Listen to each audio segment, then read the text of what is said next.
Machiavelli Mills TV, take 4. All right, y'all. So WWE had its first show on Netflix last night, Monday Night Raw, and a lot of the legends came back for the first night on Netflix, right? You had The Rock, The Undertaker, and we also had the real American hero, Hulk Hogan, right?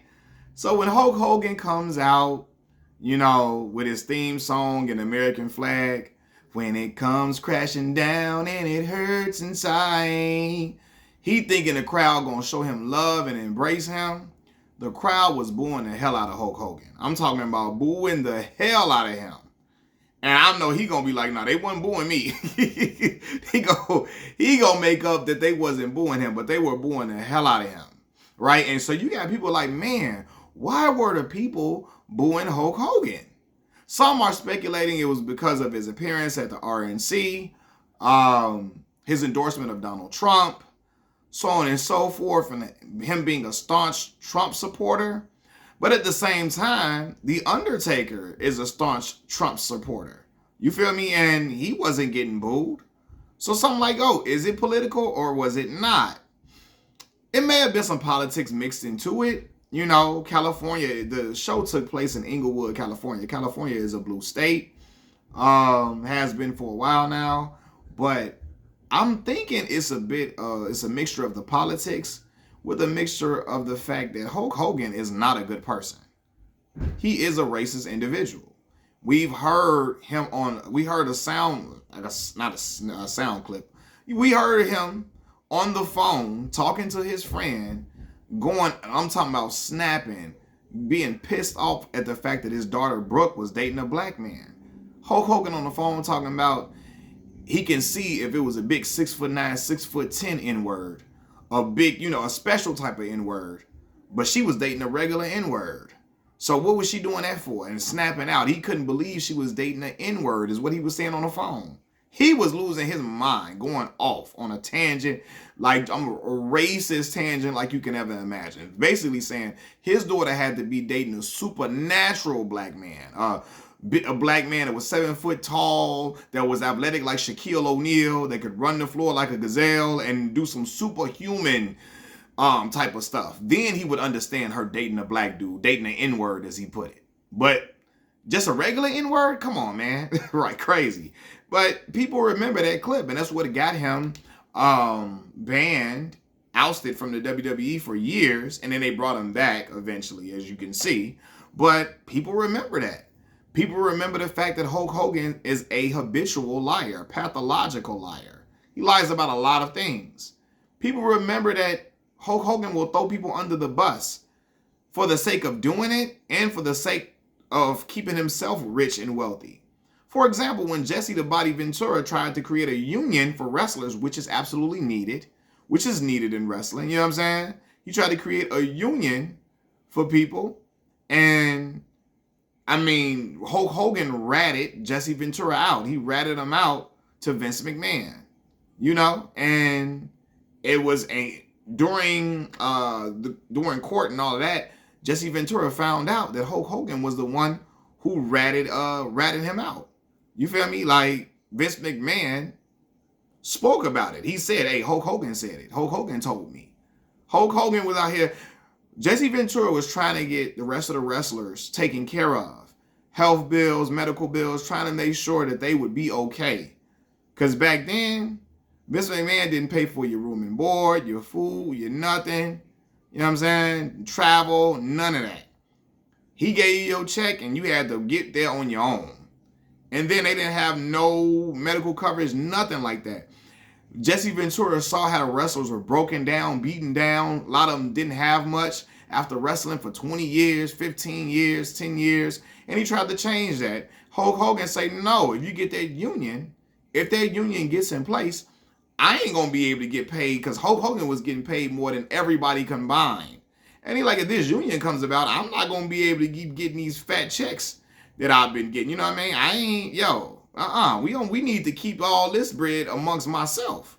You know what I'm saying? And Hulk Hogan wasn't worried about no union because he caked up. He's straight. But he ratted. As soon as he heard the news that Jesse Ventura was trying to get a union started, ratted Jesse Ventura out to Vince McMahon. Also, I remember the Undertaker himself talking about a story where the Undertaker did his signature move, one of his signature moves, the Tombstone Pile Driver.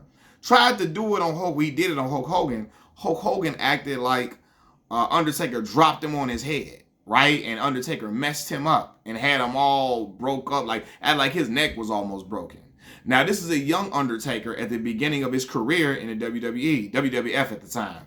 Undertaker is all, he's discombobulated. He's all worried because now he figures I've hurt the cash cow in the business, and my career might be in jeopardy from doing this, right? But he's wondering why everybody else like, yo, you okay? You're fine. You're fine. He gets shown the tape of the match, and he sees like Hulk Hogan's head never even hit the mat when he delivered the finishing move. Hulk Hogan was not injured at all. He was trying to act like he was injured to keep a young Undertaker, Mark Calloway, to keep him indebted to him. Basically, to make the rookie, the young dude in the business, feel indebted to you. You act like he hurt you so that he can be, he got to do favors for you and indebted to you and feel like he got to kiss the ground you walk on. Hulk Hogan got that type of stuff around him, around his name, attached to his name. A lot of people know this, so they're not rocking with him. And again, they know he's a racist individual. Y'all can correct me if I'm telling this story wrong. He got that real American beer, whatever he got, right? He got that beer, and it was a black young lady, I think, that was trying to be on a campaign team for the beer or something like that, trying to partner with him or something. And it was like, she said as soon as she found, as soon as it was revealed that she was black, Hulk Hogan backed out of the deal. He didn't want no parts of it. As if like, oh no, that black woman, I ain't doing no business with her. You feel me? Like he backed out of it all the time. It's like, nah, man. And people remember that. Like, yo, what is your problem with black folks? And a lot of people will be like, well, Hulk Hogan listens to rap music. He was cool with other black wrestlers. Listen, people can be cool with individuals, right? But still don't like a specific ethnicity of people. You can be cool with a black man, a black woman that you work with on the job, but you might think, oh man, they're cool. They're cool individuals, but they're whole people. I don't get along with them. I don't like them. They bad people. They terrible people. They this and they that, and they vile and they low to the earth. He might think black folks are scum, but he like Booker T.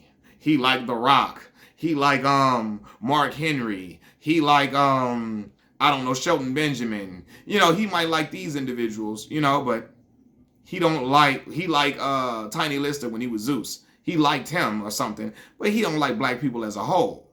And so people remember that, man. Them people in Inglewood, California, man. There's some black folks in that crowd. They're like, nah, man, we ain't rocking with dude. We ain't rocking with him. So while The Undertaker is a staunch Trump supporter himself, Undertaker does not have a lot of the stuff that Hulk Hogan has on his name. You feel me? Although, I will say this. I don't like The Undertaker. When talking about Muhammad Ali, I believe, he spoke about, I didn't really like the draft, not the flag thing. I didn't really like him. Basically, like, he didn't like the fact that, correct me if I'm wrong, I swear I remember Undertaker saying he kind of didn't like that Muhammad Ali, he did say this, that Muhammad Ali chose not to participate in the military, and he kind of like, he didn't like the fact that he was like I don't know if he didn't call him a draft dodger, I don't think, but something along the lines that he didn't like him. He might have said draft dodger, I don't know. But it was something along the lines he didn't like that Muhammad Ali, didn't participate in the military, but he respected everything else about him and all of that. I'm looking like, Undertaker, if you don't go out here with that bullshit, ain't nobody fighting in that war. When Muhammad Ali can't even eat in the same restaurants as white people. He can't even use the same bathroom. He win a gold medal in the Olympics and is turned away from restaurants because he's not good enough to sit with white folks, even though he was good enough to perform in the Olympics and represent the country and bring a gold medal home, for America. So yeah, Undertaker can miss me with all that. So he got a little something in him too. He cool. He could be cool at times, but I don't like that. It's like, how can you not understand where Muhammad Ali was coming from at that time? Are you so dedicated to that flag where you just can't understand that? And again, I've been a fan of Undertaker for years, and when I heard that, I was like, man, what? How can you not understand? In 2020, at the time, I heard it last year. So all these years have gone past, and you can't understand why that black man did not want to serve in the military.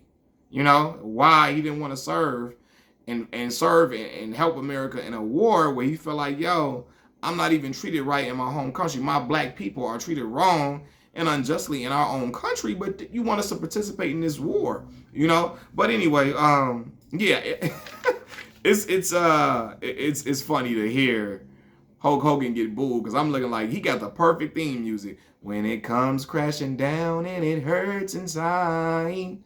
He was hurting. He was hurt. He was upset and appalled that they would talk that, you know, I'm sure he was appalled and hurt that them people would clown him like that or boo him. You know, he kept his poker face on, but I know it was hurting inside of him. It was crashing down and hurting inside when he came out and faced the crowd with them boos, man.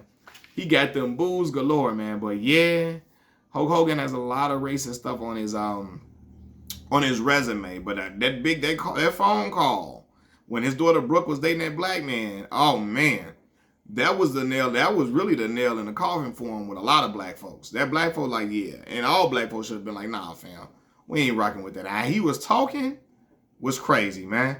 But what do y'all think about Hulk Hogan getting booed on Monday Night Raw on Netflix, the first Monday Night Raw on Netflix? And also, how do you think Monday Night Raw will do on the Netflix platform? I'm sorry, I'm stuttering. But yeah, y'all hit the like button, hit the subscribe button, leave your comments in the comment section below. All right, peace.